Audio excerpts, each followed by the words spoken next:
over the course of the years, you've been one to welcome the banter. You've been, the candor.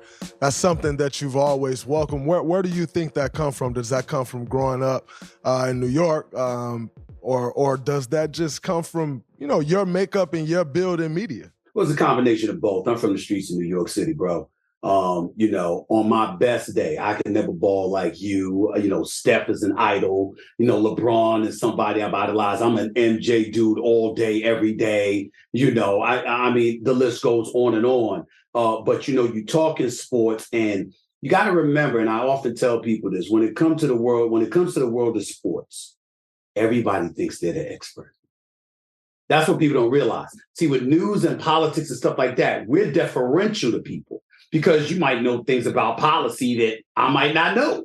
Absolutely. Laws, legislation, all this stuff. We don't know. That's the fear that people have in getting involved, because you don't want to open your mouth and be completely ignorant, because you don't know what's going on in Capitol Hill, right?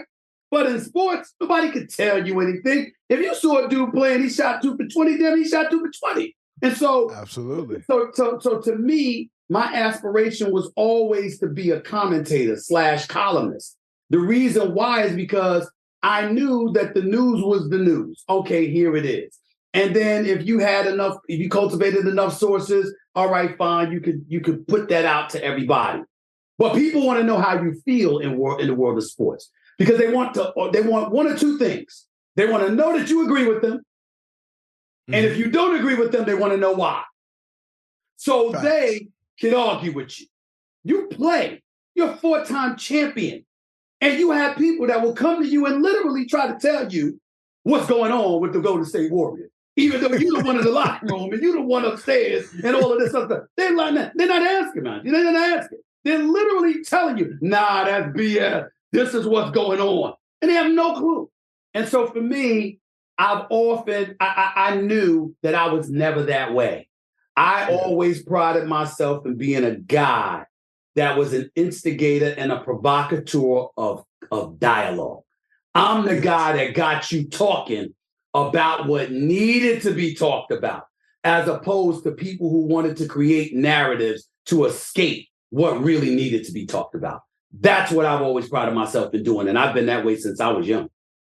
I think that's incredible, because I think over the years, one thing that I've watched with you on TV is when you've brought other athletes like myself on, in a Kendrick Perkins, Matt Barnes, Patrick Beverley as of recent, JJ Redick, you don't go on and claim to know more about the game of basketball than JJ Redick, or sit there and try to discuss an X and O with Patrick Beverley. You don't do that. I've almost watched you take a back seat on television to those guys when they come to basketball. Now, never shying away from the dialogue and the debate and your point of view, but yet not quite arguing the X's and O's of it. And I've seen that on TV with quite a few guys, and it doesn't make sense to me. Why has that been your approach in going about it in your career? Because it's the right thing to do. The fact of the matter is, on far too many occasions, athletes are not appreciated for the greatness that exists within y'all. I'm talking about mentally. The hard work, dedication, and the knowledge that comes with doing what y'all do. It's stupid to want to refrain y'all from expressing that. That's number one. Number two is respect. JJ Redick comes on the air, and there's a lot of athletes that have come on the air and they expected a confrontation. And I'm like, the confrontation is real, but not volatile. I want you to know I'm challenging a specific point that you're making, but that doesn't mean I'm challenging you. I know that you know more than I do. I'm just challenging this point that we're debating about, because that's what it's about. Number three, I'm coming from a place of journalistic integrity, because that's my foundation, right? So absolutely. I'll tell an athlete, the difference between me and I'm just, it's what I know just based on what I see. Not that I've ever had this conversation with my contemporaries, so I'm not throwing anybody under the bus here or anything like that. But you have people who think they know, and they want to show the world they know what you know. when guys come on First Take or they talk to me, one of the reasons I can be so hardcore in my opinions is because I'm saying you have every opportunity to talk to me. Dre, who can't get a hold of my number if they want it? Who can't fail to reach me if they want to reach me? It's ridiculous. So my point is that if you know how to reach me and you know I'm going to listen, it ain't my fault if you don't want to talk. That's your problem. But if you do want to talk, here's what I'm going to do.